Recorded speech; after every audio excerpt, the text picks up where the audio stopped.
Okay, so what do Tommy Douglas's gravesite, the National Gallery, and these stairs by the U.S. Embassy have in common?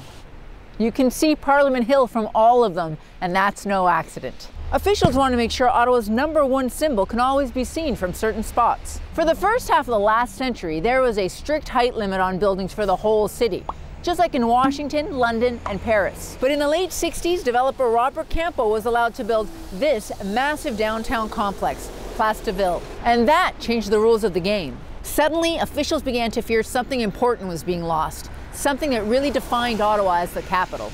The National Capital Commission and the city eventually came up with a new strategy: 23 very specific spots where the views of the Peace Tower must be protected. But there's a new problem. Tall towers like the 55-story condo proposed for here at Le Breton Flats aren't necessarily going to block the views of the hill, but they could still clutter them. It's been decades since there's been a major overhaul of this policy, and some experts think now is a good time for a second look, before the capital's changing skyline changes our view of the hill for good.